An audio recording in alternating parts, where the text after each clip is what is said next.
Hai semuanya, kita ketemu lagi hari ini di topik selanjutnya dari Meet and Talk yang dibuat oleh LJF Church. Hari ini saya kedatangan teman saya, Pastor Jimmy, yang akan mendampingi saya dalam pembicaraan hari ini. Dan saya berharap apa yang kita bahas bersama dengan hambanya Pak Aruna kembali bisa membuat kita belajar sesuatu yang baru, kita mendapat pemahaman yang baru, sehingga semakin lama ada begitu banyak hal yang bisa kita tahu.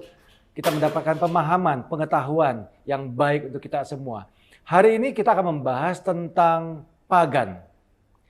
Dalam beberapa komen, ini muncul, minta dibahas tentang pagan. Nah, mari mulai dengan pembahasan apa sih sebenarnya pagan itu? Pagan itu berhala ya. Berhala. Jadi kita tahulah pada zaman dulu orang tuh punya sebuah kekosongan hati yang hanya bisa diisi oleh Tuhan, kisahnya begitu. Jadi ada satu kecenderungan manusia untuk mencari suatu substansi yang lebih tinggi daripada hidupnya dan yang bisa menjawab semua permasalahan hidup. Dan itu bisa melampaui banyak hal. Karena manusia suka melihat bentuk atau mempersonifikasikan segala sesuatu, maka kemudian mereka menggunakan kayak animisme. Nggak kelihatan, tapi disembah. Atau dinamisme, bentuknya adalah yang terlihat, batu, pohon besar, sesuatu yang besar, gunung. Kenapa sih zaman dulu yang namanya dewa-dewa selalu adanya di gunung? Iya, itu pasti kalau di gunung. Iya, karena gunung tinggi, susah dijangkau, tak tersentuh. Buat manusia, konsep spiritualitas itu adalah jauh, tidak tersentuh, tidak boleh tinggal ada di sekeliling kita. Karena kalau tinggal bersama dengan manusia, tanda kutip ada kotornya. Ya. Levelnya ada di bawah. Ada di bawah. Kalau di atas, tinggi, gunung, pohon tinggi, batu yang besar yang sulit digerakkan, gunung yang tinggi. Jadi Tuhan itu transenden. Transenden itu adalah jauh jaraknya. Beda sama kita. Makanya dewa-dewa yang tinggal di tempat yang tinggi, jauh. Nah, tidak terjangkau. Tidak terjangkau. Ya. Tapi kalau sudah bentuknya seperti itu, orang juga ingin Tuhan yang stay dengan manusia. Dewa-dewa yang stay. Substansi yang stay. Setelah yang pertama tadi bahwa sesuatu yang tidak terjangkau, ada lagi yang lain yang ingin dewa-dewa itu tinggal di sekitar. Walaupun atau gimana maksudnya? Tidak terjangkau, coba lihat konteks dari kultur Yunani. Dewa-dewa Yunani, dewa-dewa Romawi. Walaupun yang namanya dewa-dewa itu ada di tempat di langit yang ke-7 kayak keberapa di atas, tapi mereka suka punya ikut campur hidup manusia. Makanya dewa bisa kawin sama manusia. Dan ini cerita ini dalam semua budaya itu ada. Di mana ada hubungan dari yang namanya ilahi dengan yang jasmani. Nah, setelah ada proses yang begitu panjang ini, akhirnya manusia ingin supaya itu bentuknya lebih jelas. Makanya dibentuklah bentuk yang menyerupai apa yang manusia pernah lihat.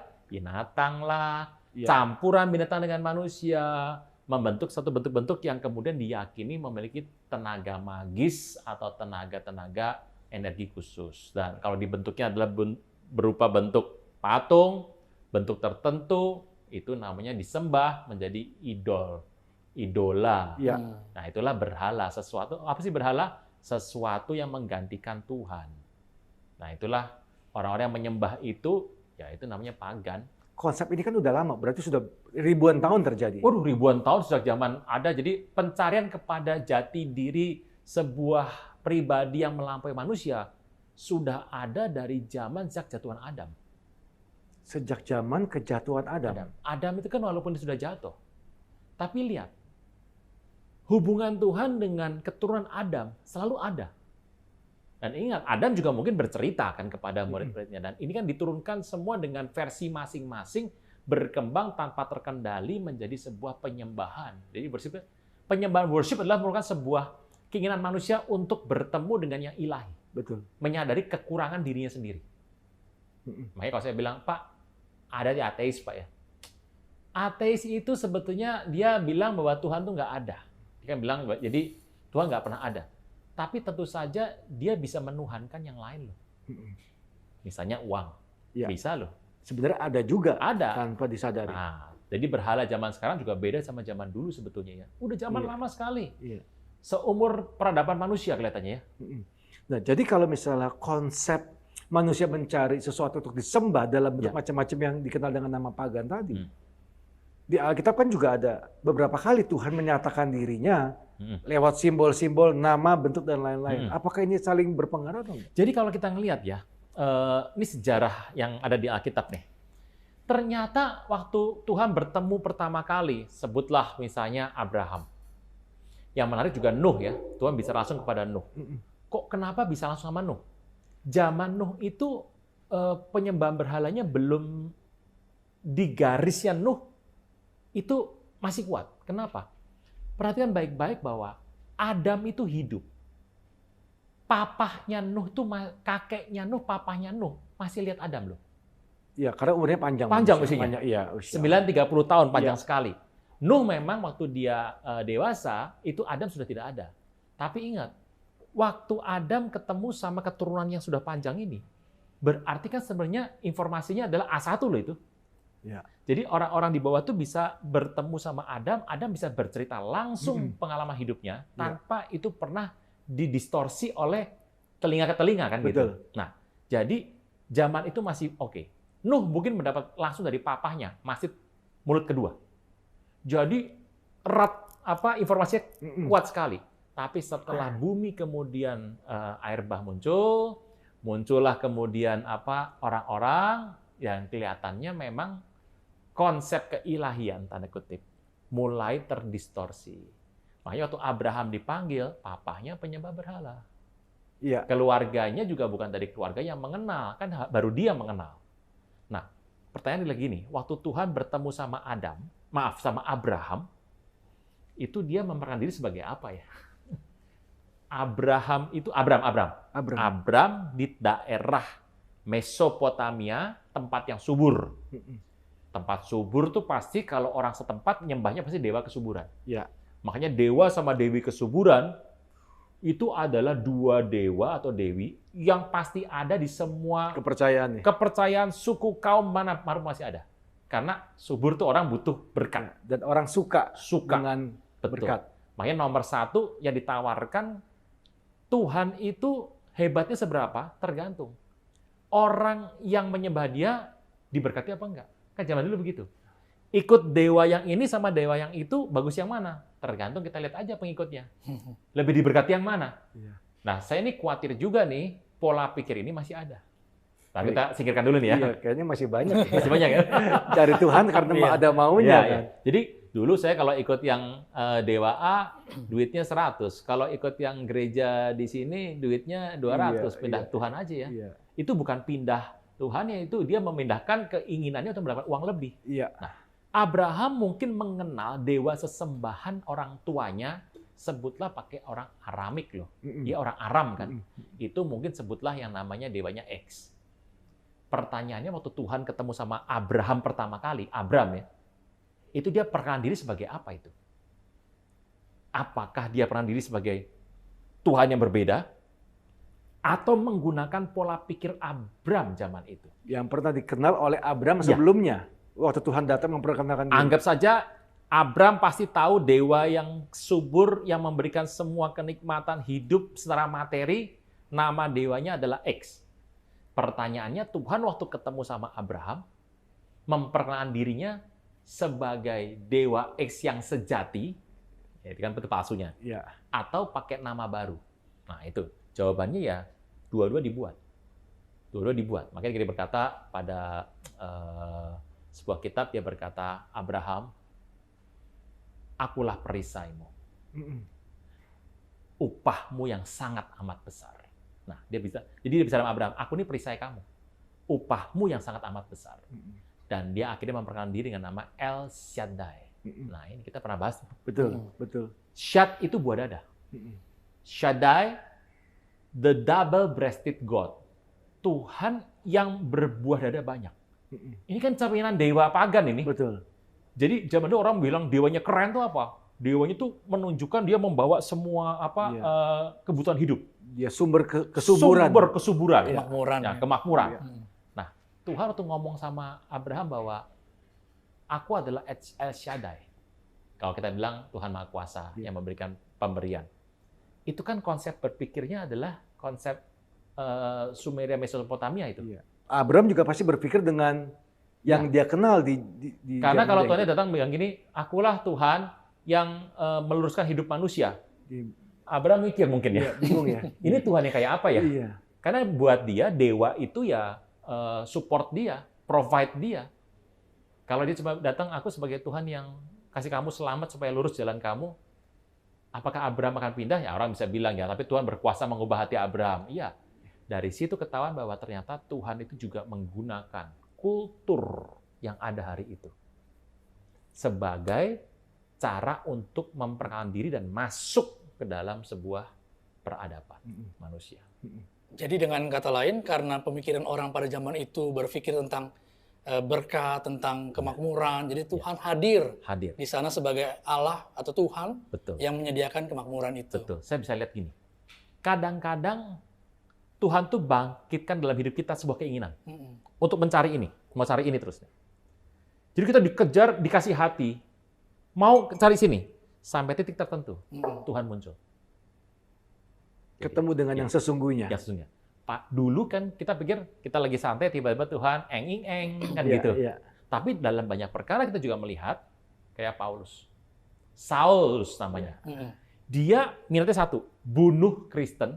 Dan itu adalah nambah poin untuk hidup dia makin kudus. Jabatan makin naik di Sanhedrin, dan masih muda keren. Dia kejar. Tuhan muncul di situ. Tuhan muncul di situ. Jadi Tuhan menggunakan hati manusia di tangan dia untuk melakukan apa yang jadi kehendak dia. Jadi itu rencananya. Dan kalau memang konsepnya seperti ini, pertanyaannya adalah apakah sampai zaman sekarang Tuhan itu masih menyatakan diri dengan cara seperti itu, menjadi sesuatu yang dikenal oleh orang yang dia datangi. Ya. Sesuai pemahamannya begitu ya. Ya, pemaham yang orang tahu. Tuhan tidak berubah dulu, sekarang sampai selamanya. Ya. Anggaplah begini, Tuhan punya banyak cara, Memang ada yang pakai cara A, B, C, D. Tapi kita nggak boleh pilih loh. Itu Tuhan yang memilih sendiri. Tapi Tuhan masih pakai cara seperti itu. Sebuah contoh saya pernah bicara. Kenapa Tuhan Yesus lahir pada zaman pemerintahan Romawi? Pax Romana, pengembangan Romawi sampai ke muka bumi. Kenapa tidak pada zaman Persia, Babilonia, atau Yunani? Kenapa Romawi dan kaisarnya adalah Agustus? Waktu pendaftaran itu Agustus, setelah itu Tiberius. Pertanyaan, kenapa pada saat kaisar itu? Karena hari itu Romawi sedang berkembang. Habis Tiberius, terakhir ada nanti sampai Nero, muncul. Romawi itu seperti kendaraan yang pergi ke semua tempat, penjajahan. Kita harus melihat bahwa salah satu yang dipakai untuk penyebaran perkembangan Kristen adalah penjajahan. Ya. Eropa mencari tanah baru. Berkembang ke sana semua tempat. Nah, begitu berkembang, masuklah Injil. Kalau hari itu misalnya kekristenan dimulai bukan dari Eropa, Yahudi ke Eropa, tapi dimulai dari Yahudi ke Asia, padahal orang Asia tidak menjajah, jangan-jangan berhenti di situ. Ada yang bilang lagi, emang Tuhan nggak sanggup jalan sendiri? Tuhan sanggup. Tapi ingat, Alkitab berkata bahwa pekerjaan Tuhan disimpan dalam sebuah kegerakan. Hanya orang-orang yang dekat sama dia bisa melihat ini. Jadi bisa menyebar berita itu. Bisa ya? menyebar. Jadi tidak terlalu orang bilang, wah ini hebat, glowing, tapi diam-diam. Menyebar bersama dengan itu. Pertanyaan adalah, berhenti nggak? Berhenti. Waktu Eropa berhenti untuk menjajah, penginjilan pun berhenti. Otomatis. Apakah itu Tuhan nggak bisa pakai tempat lain? Bisa. Dia pakai misionaris yang pergi ke Asia. Ya. Banyak kita tahu sejarah, banyak misionaris dari Eropa, Amerika yang berjalan sampai ke Asia dan berkembang. Jadi kalau sekarang Asia ini menjadi negara-negara yang isinya adalah kawasan yang akan bangkit ekonominya, dan saya percaya kitalah menjadi api yang akan menyebar ke seluruh muka bumi. Amin. Itu konsep. Kembali ada maksud Tuhan kalau sampai Asia ini akan naik ke atas. Jadi Tuhan tuh menggunakan budaya loh, menggunakan pola peradaban manusia. Ya. Dan terjadi sampai hari ini ya. Tuhan tuh masih menyatakan diri kepada orang yang pemahamannya apa, dia akan menyatakan diri seperti itu. Tapi ini murni Tuhan ya, dari sisi Tuhan ya. Ya. Kita nggak bisa bilang ini Tuhan, saya hanya mau Tuhan datang dalam posisi pengertian saya A. Kalau nggak A, saya nggak mau terima. Oh, nggak bisa begitu. Jadi, apa yang menarik hati, itu Tuhan pakai. Sebuah contoh nih, Master. Saya waktu kecil, itu bukan Kristen. Jadi saya itu ada orang kasih saya kitab Gideon, PB saja. Saya penakut, tapi suka sama film horor. Caranya bagaimana? Saya nonton, sebelahnya orang tua saya pegangin sampai nonton tuh. Iya. Nah itu, anak saya juga begitu tuh. Iya. Jadi Takut tapi bisa takut, nonton tapi ya. pengen nonton, tapi takut. Itu solusinya. Ya, solusinya. Jadi pegang sama orang. Satu hari kita nonton di film televisi, film Damien Omen. 666. Iya, 666. Saya nonton, tapi kan takut. Iya. Itu SMP tuh, saya takut. Tapi saya pengen nonton. Itu film udah paling serem zaman itulah. Zaman sekarang tuh udah nggak ada apa-apanya. Iya. Zaman itu paling serem. Saya nonton. Di akhir dari film itu, muncullah cerita kitab Wahyu 13. Lengkap.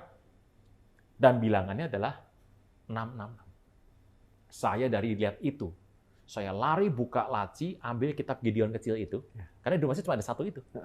Saya buka, kok bener, ada. Jadilah saya pembaca kitab Wahyu. Sejak hari itu. Sejak hari itu. Khusus untuk ngerti Wahyu. Bayangkan mana mungkin bisa ngerti. Saya nggak tahu harus cari ke siapa. Agama saya tidak mengajarkan seperti itu. Iya. Saya baca. Nah, saya pegang tuh. Saya bertanya-tanya, bahkan saya sampai periksa kepala kakak saya dan suruh periksa kepala saya. Ada 6-6-nya apa tidak? Jadi itu menjadi membayang dalam hidup. Dan setelah saya dewasa, itu pemikiran saya adalah begini. Kalau Alkitab sudah bilang seperti itu, kalau betul ini terjadi, berarti akan ada faktanya.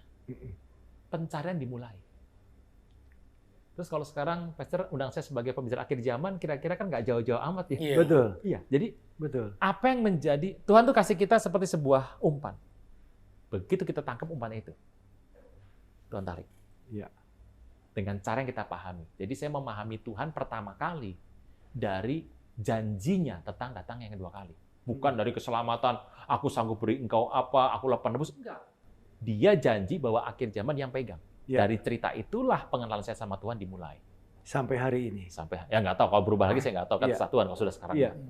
Nah, kalau bicara soal budaya, kita kan orang Kristen ini kan datang dari berbagai macam latar belakang. Ya. Chinese punya budaya sendiri, Jawa punya budaya sendiri, Batak punya budaya sendiri. Dan masing-masing budaya kan ada itu tuh, apa kayak acara Ritualnya. ada acara ritual apa, kalau atau hari keberapa serah-serahan. Nah, kita masih ikut kayak begitu gak sih? Kalau yang Chinese itu kan Imlek begitu ya. Saya masih ingat satu hari. Ada yang komen tuh, gak tahu kapan tuh tentang yang ular Oh iya, ular tembaga tembaganya Musa. yang menyembuhkan bangsa Israel. Pertanyaannya kenapa bukan kelinci tembaga? Kenapa Lebih ular? soft loh. Iya. Kalau jangan pakai reptil deh. Ingat ular, zaman sekarang ular sih udah ada banyak antidotnya ya. Zaman dulu ular bahaya. Ingat penyembuhan zaman dulu sekarang pakai obat. Dulu bisa ular dipakai untuk penyembuhan juga loh. Bisa ular itu? Iya. Dalam dosis tertentu ya. Itu dicampur bisa untuk penyembuhan. Tapi kalau kebablasan jadi racun. Nah, itu kan juga budaya orang Israel waktu dia berontak sama Tuhan, dia disuruh melihat ular tembaga. Musa sampai capek-capek loh, bikin pertukangan ular tembaga. Lah kalau orang kayu mah cepet, tembaga itu kan berarti dia nuang. Iya. Dicor, bakar dulu, dibentuk dulu segala macam. Bukankah yang namanya dewa kesembuhan zaman itu yang ada di dunia Timur Tengah, yang kemudian diwariskan sampai ke tanah Eropa, itu dewa kesembuhan. Dan dewa kesembuhan pada zaman itu selalu akan membawa tongkat yang ada ularnya. Oke. Nah loh. Di zaman itu tuh sudah dewa kesembuhan itu digambarkan dengan Iya. Orang sakit itu semua orang pernah alami. Kalau sakit cari siapa? Kalau nggak punya Tuhan, ya carinya adalah dukun. Dukun nyembah siapa? Yang lebih sakti daripada dia adalah dewa. Jadi dibentuklah sebuah dewa. Dukunnya bilang apa, dia pakai cari kuasa gelap segala macam, dan kuasa gelap paling senang sekali kalau dia punya kesempatan untuk menipu manusia. Iya. Pada saat dia berdoa segala macam, sembuh, orang mulai memanggil dukun atau dewanya dengan sebutan yang lebih tinggi.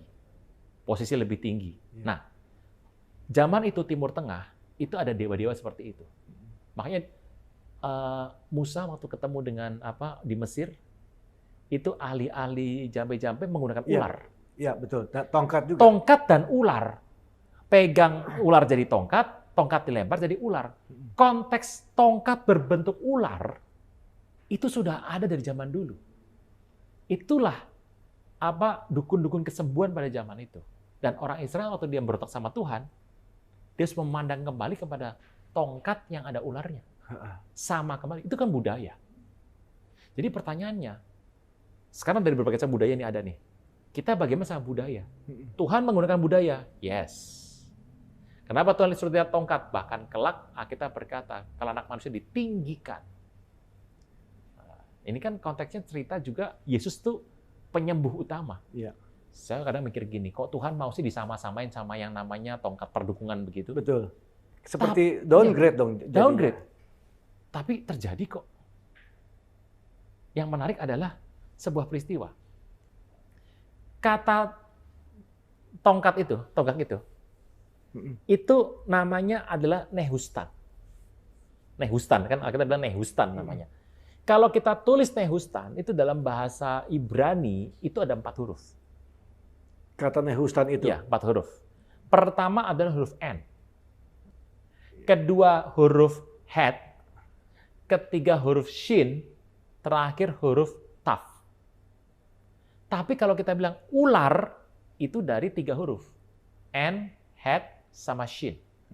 Nehustan itu artinya adalah ular kesembuhan. Dan Taf yang terakhir itu adalah salib. Itu lambang salib loh itu. Yang di salib ada kesembuhan loh. Jadi kata Nehustan itu adalah merupakan sebuah gambar cerita mengenai keselamatan, kesembuhan Tuhan berikan dari kayu salib. Bayangkan, itu sudah diceritakan, maksudnya di Bilangan 21. Cerita mengenai ribuan tahun ke depan. Tanpa Musa sadari. Tanpa Musa sadar, orang Israel tidak pernah sadar, sampai hari ini pun Israel membaca kitab Torah Musa tidak pernah sadar. Jadi pertanyaannya, apakah kita masih bisa pakai budaya? Nah ini. Iya. Budaya kan bentukan manusia untuk menjaga sebuah pola kehidupan. Dari mana asal budaya? Tentu saja dari keyakinan. Semua mengajarkan yang baik. Tata aturan yang dibuat oleh ilahi, hidup manusia, yang dikerjakan berulang kali, disampaikan turun-menurun. Budaya itu medianya apa sih? Bahasa. Gitu. Jadi bahasa pertama. Ya. Makanya orang kalau nggak suka sama sebuah kebiasaan, dia menolak untuk berkata-kata. Jadi saya tuh melihat ada sebuah daerah ya di Indonesia ini. Saya pernah ke sebuah daerah. Daerah itu saya ngomong pakai bahasa itu. Kan saya seneng dong, saya khotbah, saya bisa bahasa itu, saya berkhotbah dengan bahasa setempat. Mereka dengar saya, tapi menjawab saya dengan bahasa Indonesia. Saya dijemput naik mobil, supirnya, anaknya, saya untuk sopan santun, saya ajak bahasa itu. Kebetulan saya belajar untuk dia jawab saya dengan bahasa Indonesia. Saya pikir, apa karena mungkin dia pikir saya kurang bisa bahasa ini? Saya tambah yang lebih bagus lagi, bahasanya lebih halus, lebih sopan lagi. Dia jawab bahasa Indonesia. Coba segini banyak, kalau coba 1-2 orang, mungkin saya salah ya. Kebetulan. Puluhan orang. Setelah saya berkali-kali ke sana. Satu hari saya nggak tahan. Saya tanya kepada orang di sana lah, Pak, Bapak ini saya ngomong bahasa ini Bapak tahu? Oh tahu Pak. Kalau saya bikin yang halus Bapak tahu? Oh tahu. Kenapa Bapak menjawabnya dengan bahasa Indonesia? Dia ketawa. Kalau di kota Pak, yang kayak kami ini, kami udah nggak ngomong bahasa daerah itu. Oh kenapa? Ternyata ketidaksukaan terhadap pemerintahan di situ. Jadi mereka menolak. Jadi menolak itu dengan cara tidak bicara bahasa itu. Gitu. Jadi kalau misalnya satu hari saya berbicara bahasa A, dan saya di keluarga disakiti, ditolak oleh keluarga ini yang berbahasa A, di luar saya berbahasa B. Bahasa itu menunjukkan sebuah kultur yang akan diwariskan. Lisan, tradisi lisan kan. Jadi pertanyaannya, kita masih bisa ikut kultur itu tidak? Nah ini lucu nih. Dari seluruh sejarah yang pernah ada di Alkitab, bukan Alkitab, zaman sekarang lah, teolog-teolog dunia lah, ada satu buku bagus. Dan ini saya percaya semua yang bicara mengenai kultur yang ada di dunia, dan biasanya ngambil studi lanjut S2, S3, pasti akan mengutip dari sini. Seorang bernama Helmut Richard Niebuhr. Ini pernah menulis sebuah buku, judulnya adalah Christ and Culture. Niebuhr namanya. Kristus dan budaya. Budaya. Jadi bagaimana hubungan Yesus sama budaya? Itu hubungannya bagaimana? Ada yang mengatakan Yesus sama budaya against. Against sama budaya. Melawan. Jadi nggak cocok lah sama sekali. Jangan sekali-kali kamu ketemu Tuhan pakai budaya kamu. Ada yang bilang bahwa Yesus ke sana, budaya ke sana. Berseberangan ya. Berseberangan. Tapi nggak begini, tapi begini aja udah. Kalau ini kan against, berantem. Ada yang bilang Kristus, Christ, Alkitab itu above budaya. Di atas budaya. Ada nih. Ada bahwa mengatakan bahwa Kristus itulah esensi dari budaya yang sesungguhnya. Jadi orang tuh mencari keilahian, tapi nggak pernah ketemu kan. Makanya Paulus pernah berkata, di sebuah kota, ada sebuah meja persembahan kepada Allah nggak dikenal. Nah, aku sekarang mau khotbahin Allah itu siapa? Orang itu sudah tahu ada satu sosok jati diri keilahian yang mereka nggak pernah tahu ini siapa. Paulus bilang, aku kenal yang ini, aku mau cerita. Jadi esensi dari pencarian manusia adalah Kristus. Budaya sendiri itu. Ya. Tapi ada yang mengatakan bahwa Kristus di bawah budaya. Macam-macam pendapat. Dampaknya. Dan ini tokohnya bapak-bapak gereja beda-beda loh. Oke. Beda-beda. Paulus, awalnya Paulus menulis kitab Kristus ya Kristus, budaya-budaya. Nggak usah main sama-samain. Rasul Paulus? Paulus, awal gitu. Kalau kita melihat beberapa contoh dari tokoh-tokoh bapak gereja, ada yang fight, ada yang benar-benar budaya, buang semuanya, jangan sampai coba-coba kejadian, nanti malah jadi rame. Ada yang seperti itu. Jadi tadi yang ada 5, mau yang mana nih terhadap sebuah kultur? Nah, kita sekarang harus melihat kultur apa dulu. Karena ada kultur itu budaya yang disusupi dengan worship atau penyembahan. Ada kultur yang mengatur hubungan horizontal saja. Sama ya. Nah, menghormati orang tua bagaimana? Semua daerah punya, gitu. Tapi kan kita tidak bisa menghormati orang tua melampaui apa yang Firman sampaikan. Jadi kita pasti akan menolak bahwa Christ culture above Christ itu kita nggak bisa terima. Harus lebih tinggi.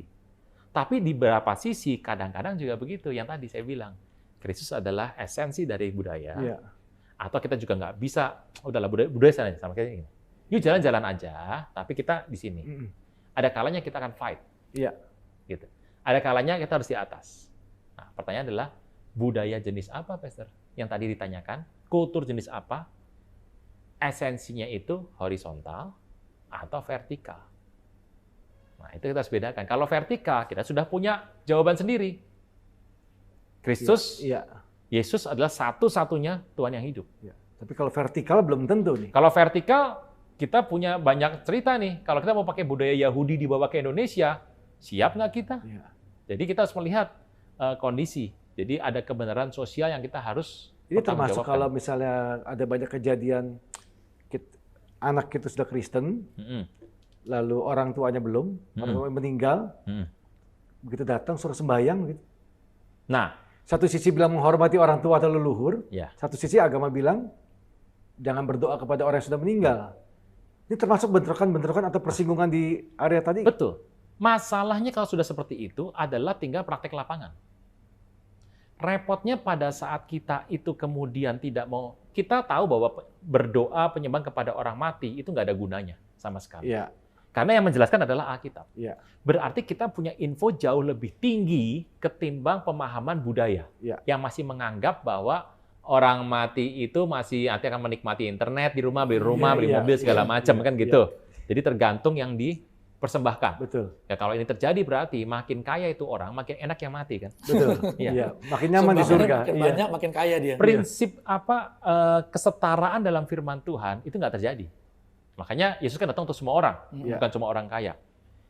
Artinya gini, kalau sudah mulai penyembahan, kita harus hati-hati. Jadi yang penting kita harus bisa menolak pada titik yang tepat. Repotnya adalah waktu kita menolak, kita nggak show our respect. Jadi gini, kalau you percaya yang itu, you do it, lakuin lah. Artinya you punya bagian sendiri, saya punya bagian sendiri. Nah, ini dalam posisi yang berlawanan nih, paradoks. Nah, kalau kita ngelihat konteks soal paradoks, banyak tokoh-tokoh di dunia Bapak Gereja. Kalau saya mau contohkan adalah misalnya yang soal paradoks, itu seperti Anda lihat Martin Luther. Oh, Luther itu kan jelas. Jew ya Jew, Kristen ya Kristen. Kita pernah bahas kapan dia? Martin Luther sampai meninggal aja tuh. Lumayan lama nih. Itu sama Yahudi masih benci loh. Iya. Ya. Dia Yahudi tegar tangkuk. Nah, Iya. kan Jerman, orang Jerman kan gitu ya. Dia berpisah. Jadi pemahamannya terhadap orang meninggal, silahkan. Iya. Saya punya pemahaman sendiri. Dan itu nggak bisa saling. Iya. Paulus pada awal begitu. Kembali ke masing-masing orang bisa nggak masuk kita jawabannya? Nah, ini makanya kenapa kita harus memahami sampai batas mana kan ada juga Kristen yang begini. Jadi Kristen, budaya dipotong semua tuh. Iya. Orang Farisi bilang gitu. Uang yang kami sewa untuk pemeliharaanmu telah kami serahkan kepada bait suci. Iya. Jadi kami nggak punya tanggung jawab lagi untuk merawat engkau. Wah, itu kan berarti dia potong tuh. Budaya yang good sama bad dia potong semuanya digantikan dengan sebuah pemahaman firman Tuhan. Dan itu kurang tepat sebetulnya. Nggak tepat karena gini. Jadi orang itu dipaksa langsung lompat kepada kekristenan. Padahal kalau kita melihat, saya bilang bahwa Tuhan pun menggunakan budaya di sana. Iya. Nah, di posisi tertentu, di A, di B ini kita harus mencari celah. Cuma kan orang repot ya belajar kayak begini ya. Iya. Ini kan perlu pemikiran gitu. Iya. Tapi konflik dalam bermasyarakat banyak muncul gara-gara ini. Muncul. Makanya saya tuh bilang, Kristen itu harus pertama belajar. Supaya apa sih? Bisa menginjil, ngomong sama orang itu benar. Kedua, belajar bahasa. Jangan sampai gara-gara bahasa, penginjilan kita stop. Belajar. Dan Kristen itu harus tanda kutip menggunakan firman Tuhan dalam hidup. Supaya dia nggak digugat. Nah ini kan sebenarnya kerjaan kita nih. Iya. Jadi kembali ke yang tadi ular, Tuhan pakai itu loh. Bahkan itu lambang ular itulah yang dipakai untuk sampai ke Tuhan Yesus nanti. Supaya pada waktu orang-orang Israel melihat itu, mereka ingat kepada Yesus. Tuhan Yesus. Tapi waktu di zaman Musa, mereka ingat kepada dewa. Karena orang penyembuh Israel itu harus membandingkan Tuhan Yesus ini penyembuh yang seperti apa. Kan mereka refernya ke Musa terus nih. Ya. Ada kok di zaman Musa itu dipakai ular tembaga. Kenapa tembaga? Tembaga adalah lambang untuk, pernah lihat nggak? Penampakan sorga. Kakinya seperti tembaga yang baru digosok. Kakinya bak tembaga yang mengkilat. Anehnya di Alkitab, penampakan di Wahyu, atasnya emas, kakinya tembaga. Ya. Tembaga selalu di kaki. Nah, kaki bicara mengenai penginjilan. Jadi tembaga itu adalah unsur, signal, simbol soal penginjilan. Ini seru. Jadi penggunaan ularnya kenapa nggak ular besi, ular kayu, ular tembaga? Kenapa tembaga? Masih ada ini ya artinya. Artinya. Ya. Di Alkitab itu penggunaan bahan-bahan semua ada artinya. Dan kalau kita bicara yang lain, berarti Tuhan pun juga sering menampakkan diri lewat banyak cara kayak begitu kan? Ya, betul. Tapi dia kan tidak pernah menunjukkan siapa dirinya. Ada saatnya dia menerangkan kepada Musa setelah dia ketemu dalam bentuk api. Iya. Ingat, Musa ini 40 tahun dididik dalam konteks kerajaan loh. Logikanya tinggi sekali loh. Dan dia belajar semua pengobatan, peperangan, strategi perang, bahasa. Dia pangeran loh. Iya. Dia belajar selama 40 tahun dan 40 tahun kemudian dia harus jadi gembala, stres berat ini. Ini mungkin orang setengah stroke ini. Iya. Stres hidupnya kayak nggak berguna, sama mertuanya lagi. Dan dia ketemu semak menyala. Logikanya harus dibalik tuh. Waktu dia melihat ini, dia baru bisa menerima. Kelihatan Musa bukan orang yang gampang terima sebuah pernyataan kalau nggak melihat bukti. Nah, dari kisah inilah akhirnya Tuhan memperkenalkan diri dengan Musa dengan bentuk panggilan adalah semak seperti itu. Tapi orang rentan untuk bisa terlibat dalam penyembahan berhala dong.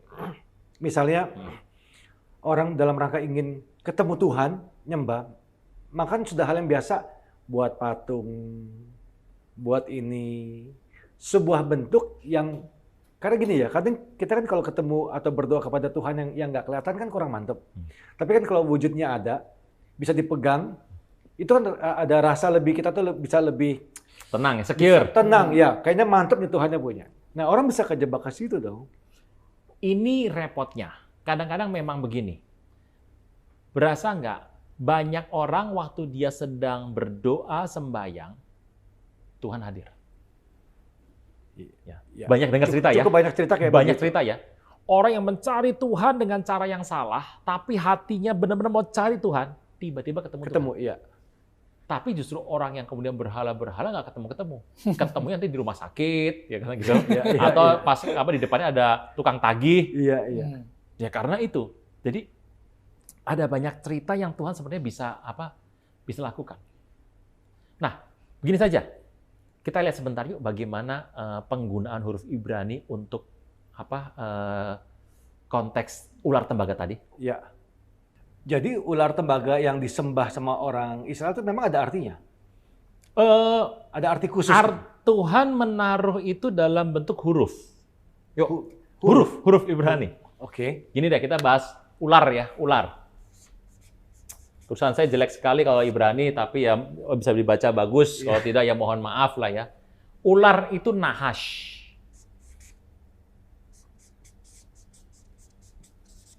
Tentu saja ingat tidak ada huruf vokal di sana karena ini Ibrani, tapi bacanya nahash. Nun, het, shin. Ini ular. Dari sebelah sana bacanya. Nun, het, shin. And ini, shin, nahash. Nih. Artinya ular. Ular, ini ular. Nah, ini ular nih. Gampangnya begini saja. Ini N, nun. Nun itu lambang biasanya adalah ikan. Het, angka 8, itu adalah pagar. Shin, lambang Tuhan. Jadi kalau kita lihat, ular itu apa sih? Pagar yang membatasi, menjadi penghalang hubungan Tuhan dengan ikan. Ikan itu kan manusia bertobat. Kristen itu kan lambangnya ikan. Jadi ini nih sebuah hal, Pak, emang gitu ya? Ini namanya juga sebuah simbolik ya. Pagar yang membuat kita dibatasi berhubungan sama Tuhan, antara orang percaya sama Tuhan, namanya setan. Ular itu. Contoh, punya mobil baru, bukannya makin sering ke gereja, malah buat kelayapan, dunia gelap. Mobil itu mereknya ular. Gitu. Punya jabatan pekerjaan, sejak punya jabatan bukannya makin dekat sama Tuhan, ngasih untuk kegerakan Tuhan, malah dipakai untuk hidup pribadi, foya-foya, hidup dosa. Itu jabatan di kantor yang namanya Departemen Ular. Pacar juga begitu ya? Punya pacar, bukannya makin dekat sama Tuhan, makin ancur-ancuran. Nama pacarnya Mr. Ular. Ya. Ular adalah sesuatu yang menghalangi hubungan Tuhan dengan ini ular ini. Tapi kalau dibaca lagi, tadi ular tembaga namanya adalah Nehustan. Ini Nehustan. Untuk jadi ke sana, tinggal tambah satu huruf. Taf. Ini salib artinya. Jadi begitu ditambah ini, berubah jadi ular kesembuhan. Ini ular dalam tiang. Ustaz. Bayangkan salib bisa mengubah konsep ular. Jadi hidup Anda, saya, pemirsa semua, Anda ular. Oke, tambahkan salib dalam hidupmu. Berubah. Oh, ini puisi gaya Yahudi. Kalau di dalam kitab 2 Raja-Raja itu kan ada sebuah kisah di mana Raja Hizkia menghancurkan ular tembaga itu. Ya, karena ular tembaga disembah. Tuhan sedang memberikan sebuah pesan. Jadi gini, kenapa sih tadi dikatakan bahwa kenapa sih Tuhan menggunakan simbol-simbol pagan untuk memperkenalkan dirinya? Apa Tuhan selalu begitu? Jawabannya tidak. Tapi bisa nggak Tuhan pakai begitu? Bisa. Tapi waktu orang menggunakan itu sebagai sebuah tempat penyembahan, salah. Dalam setiap konteks yang ada, barang-barang, properti, Tuhan pakai sebuah simbol kehadiran, tabut. Emang waktu ngelawan sama Filistin, Imam Eli, apa menang? Sudah bawa tabut loh. Kalah juga. Karena tabut dianggap sebagai sebuah jimat, maskot keberhasilan. Itu yang Tuhan nggak mau Nggak sebenarnya. suka, makanya wah hancurin aja deh, karena endingnya mencarinya dijadikan sesembahan. Jadi hati-hati. Kalau satu kata, misal pernah mengalami mujizat apa? datang ke gereja, sakitnya ginjal sembuh. Dan sekarang dia akan panggil semua orang, kalau sakit ginjal, pergilah ke gereja ini dan harus dengan cara A. Ya, supaya sembuh. 2, 3, 4, 5 tahun, lama-lama berhala. Jadi kalau kita sudah berhasil dengan cara A, manusia kan suka sekali mengulang kan? Iya. Mengulang keberhasilan, itu bahaya sekali. Pola yang sama diulang terus tanpa pemahaman, itu namanya berhala endingnya. Termasuk orang-orang yang pada waktu berdoa atau melakukan aktivitas rohani melibatkan benda-benda tertentu yang menyerupai gambar-gambar tertentu. Kita tidak bisa menuduh motivasi hati seseorang. Ya. Kadang-kadang memang ada tanda yang Tuhan berikan. Ada. Harus menggunakan tanda ini. Karena ini kedaulatan Tuhan. Ya. Itu prerogatif Tuhan. Bisa digunakan. Engkau pakai begini. Itu ada. Tapi kalau itu dipakai terus berulang-ulang. Kalau kecondongan hatinya untuk bergantung kepada itu. Lah, ada orang pakai berulang-ulang tapi nggak jadi berhala. Kita tahu yang namanya sapu tangannya Paulus. Ya. Bayangan Petrus itu kan mau diberhalakan kan tadinya. Ya, bayangannya Petrus. Betul. Petrusnya sendiri santai. Paulus santai. Tapi apakah akan diberhalakan? Bisa jadi. Jadi intinya kalau kita melihat Daud itu menariknya adalah setiap kali dia perang, dia tanya sama Tuhan, nggak pernah pakai strategi yang sama. Betul. Itu dinamis. Jadi kita mengalami pengalaman rohani, silahkan. Dipakai asal lebih dekat sama Tuhan. Tetapi kalau kedinamisan sudah mulai hilang, artinya mulai apa? Redup. Ya. Kenapa sih orang suka mengulang sebuah peristiwa? Ciri redup hatinya.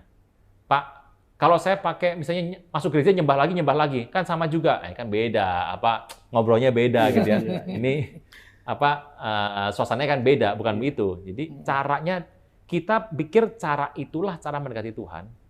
Terus kita pakai barang-barang dan mulai menggantikan pribadi Tuhan, mulai salah. Termasuk menggunakan minyak, roti perjamuan, anggur perjamuan, ya. Bisa jadi berhala tanpa kita sadar. Bisa jadi. Ya. Tapi bukan pasti harus jadi ya. Ya. Bisa jadi kalau tidak hati-hati. Ya. Tapi yang penting gini, hati kita kemana dulu nih? Fokusnya ya. Fokus. Contoh, mengurapi.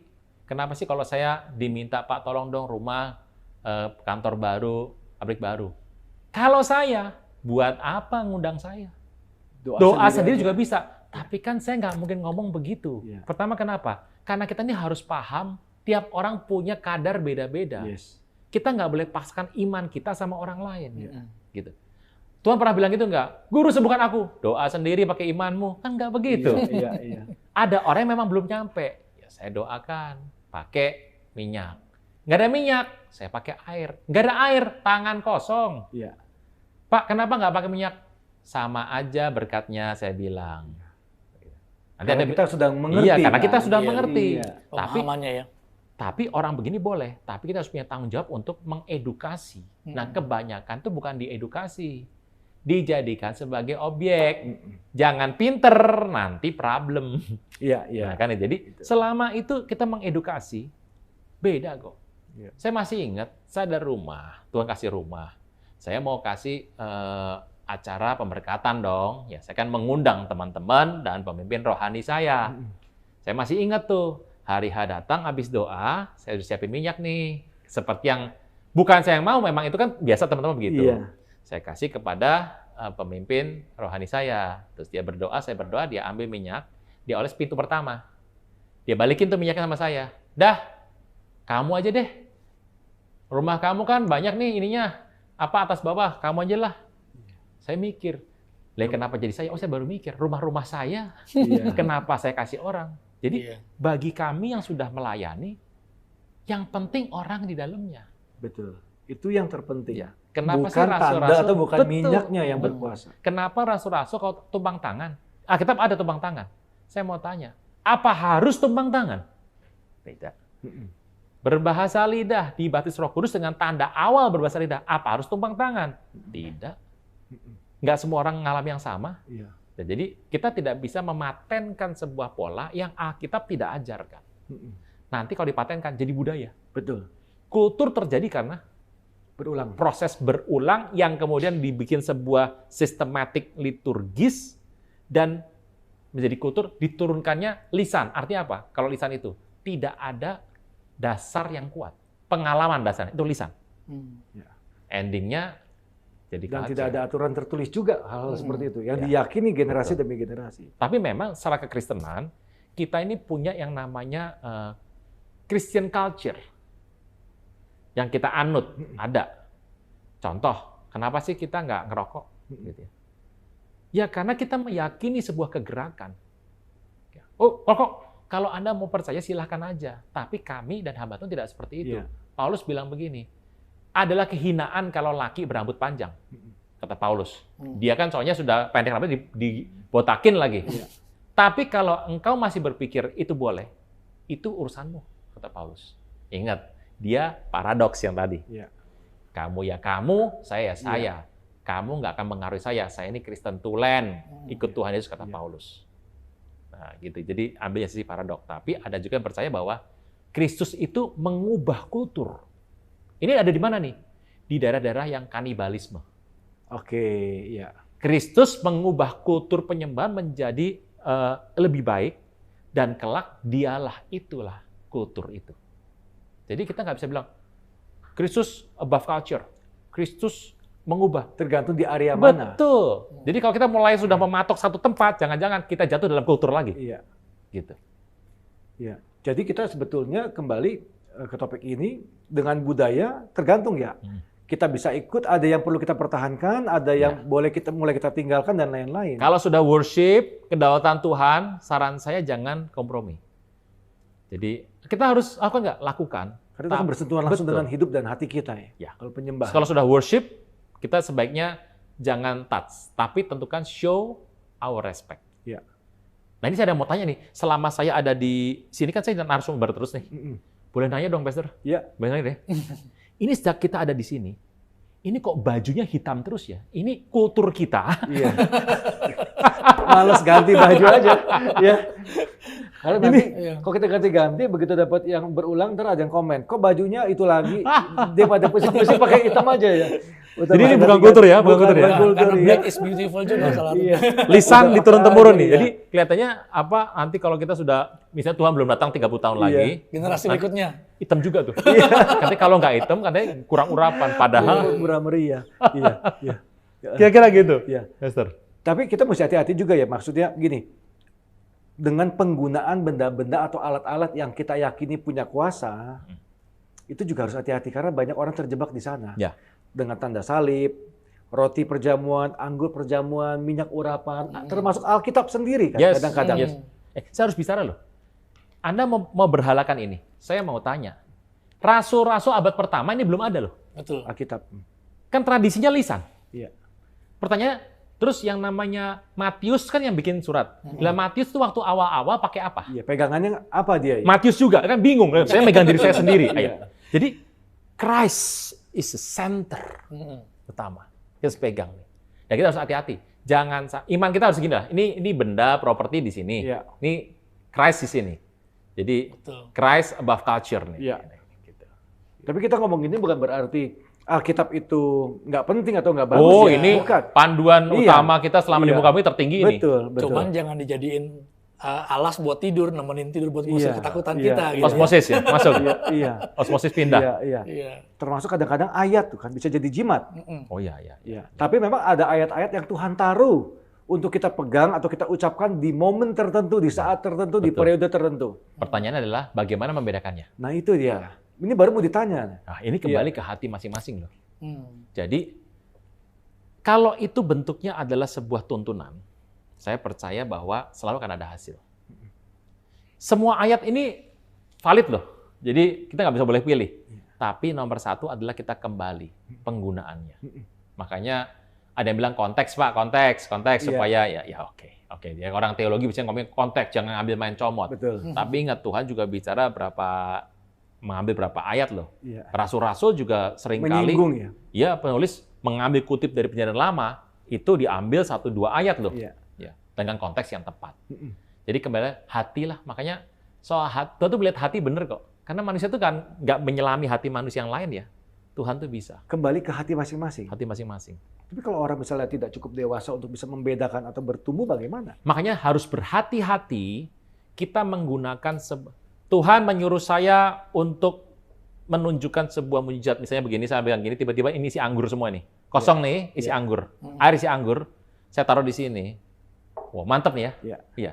Tapi saya harus berhati-hati untuk tidak mengulang ini. Kalau ini diulang, artinya Tuhan nggak suruh, orang yang masih rohaninya masih baru akan melihat itu sebagai sebuah keniscayaan. Iya. Nah, itu yang nggak boleh. Besok-besok disembayangin gelas itu. Gelasnya sekalian udah. Gelasnya sayang.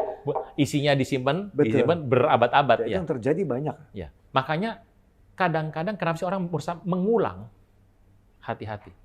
Jangan terpikat dengan kegagalan masa lalu dan keberhasilan masa lalu. Ya. Jadikan sebagai sebuah pembelajaran boleh. Jadi dengan kata lain sebetulnya paganisme itu masih terjadi di dalam gereja tanpa orang sadar. Ya? Yes. Tapi kan kita nggak bisa tunjuk hidung. Iya. Langsung nanti komennya bisa ribuan itu. Iya. Ya. Jadi harus, ya terjadi. Cuma kita harus masing-masing mawas diri. Dan percuma lah kalau itu tunjuk orang sana, tunjuk sini salah. Karena hati manusia siapa yang tahu. Ya. Dan ribut, Penghakiman akan ribut. Datang nanti di akhir kan. Betul. Ya kedewasaan lah. Ada pertanyaan Pastor Jim sebelum kita akhiri? Enggak. Oke, sekian pembelajaran kita pada hari ini. Sampai ketemu di pembahasan berikutnya. Shalom. God bless.